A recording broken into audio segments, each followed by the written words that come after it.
Week 6, Cherish. I hope you're enjoying this book as much as I am. Today's lesson is called Give Me 10. It's on page 118 of our beautiful Cherish book. We're supposed to be talking about stamping today, but instead I'm going to show you a little bit about my process because I'm still in process of this beautiful layout. Here it says, what does it say? 10 ways, I'm going to put my glasses on. 10 things I love about you. And then it journaled on 10 little tags on these two layouts, things that she loves about her.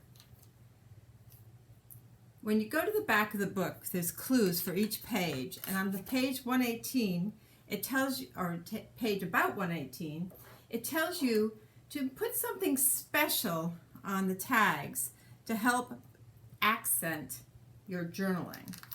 Well, I've been struggling with that because I have something very special to scrap about. I want to scrap about my 10th granddaughter arriving this April 14th, and I have quite a few pictures that have come through the phone.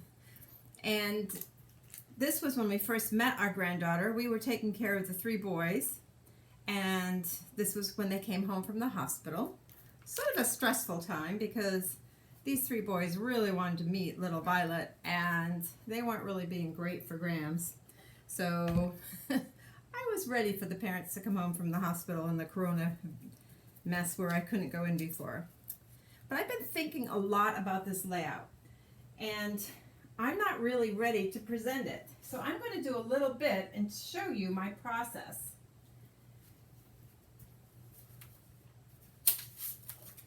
There is a long stretch 2 by 12 on both pages. This is the left layout we're doing today, and then this page goes in the middle of the next page. I have already put some distress ink around the edges, and I like that, but I find this a little bit plain. So I'm wondering if I should maybe emboss it with a flower, because this is all flowers. So that's one of my thought processes that is not decided yet. The second thought process is I want to have more photos. This page has 2 photos, a small 3 by 3 and a large 5 by 7. Well, I think part of my process has been decided. I'm going to take a 5 by 7 page protector, and I'm going to, let's see, it'll be going on top of my page so I don't have to worry about it yet. I'm going to make it so it flips out like this, and this is going to be the photo in it. So I am going to put a colored mat on the back because I don't know what will be on the back yet. I know I want more photos, but most of my photos are 4 by 4s or 4 by 6s, so I haven't decided on the extra photos yet. This is the only layout, these 2 pages of the 3 double page we're making, that has 5 by 7 or 5 by 5 photos. You can still use 4 by 6s if that's all you have available. You would just mat them or make your mat differently. Now, even though I cut that paper out 5 by 7, it's a little large, so I'm just going to trim off the excess, and I won't worry about the distressing being cut off yet. Might have to. Remember, this is the process. I'm showing you my thinking process, and I have 3 things I couldn't decide, and rather than prolong getting the video out, I thought I would make the process with you. So this is going to flip that way, so I put it in upside down, or like that. And this will actually go on top of the whole plastic, so there will not be a photo right now on that page. And I told you before, I'm not sure if I'm going to emboss this. So if I look at these pieces, I am using for piece D and for piece C, I'm using the background paper.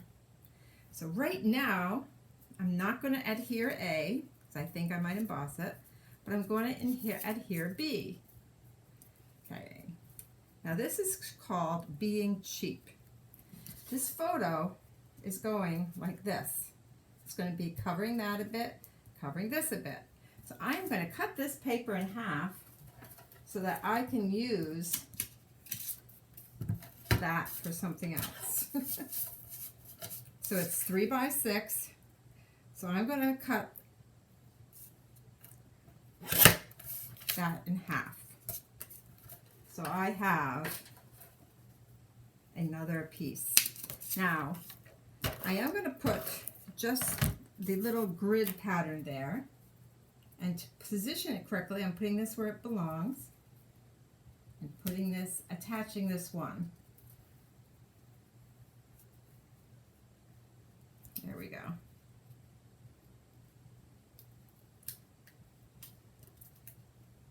Okay, it's still not straight. I have to be, with this not anchored, I have to be careful that I get it straight. Okay, so that's attached. So B is attached. D is there. Now I'm going to go down here, take off the journal blocks. I do like the mat of that. I don't know if I'm going to put little, but I'm going to put this page on.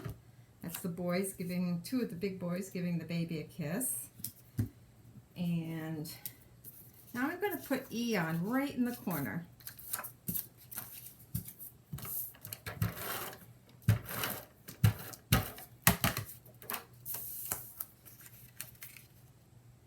There we go. Exactly in the corner. And not going to put a lot of adhesive, but I'm going to just place this down here.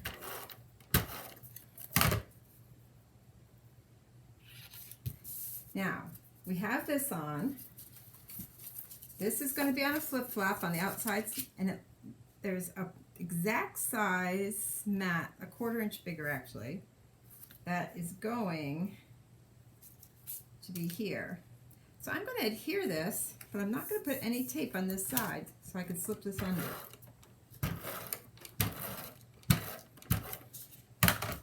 So I left some tape off here.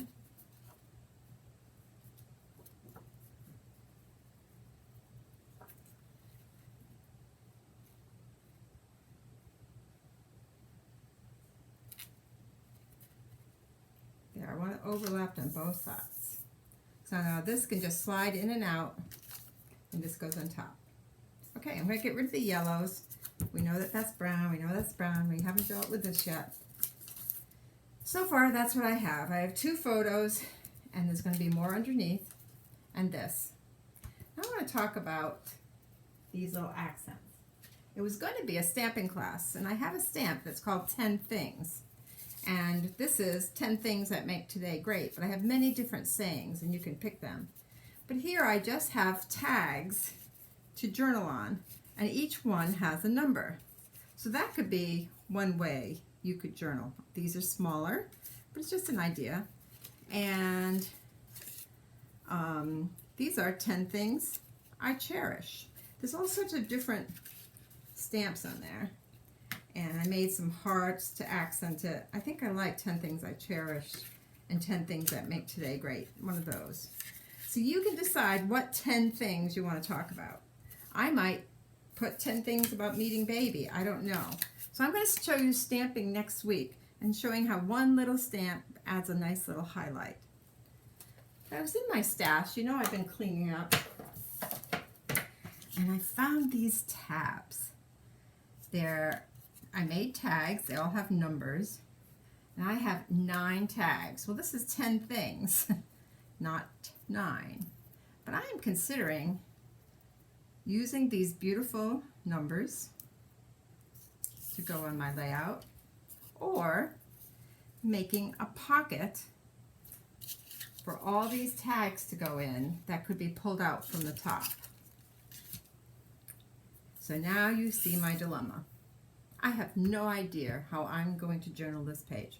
And it's a very important page in that you want the journaling to be the highlight of it. If you're going to write about 10 things, you want that journaling to be the highlight. So you're going to have to wait till next week to see what I do, because I have the other page with all my pictures. And I took a 5x7 photo and I made big pictures and little pictures on it since I wanted square pictures.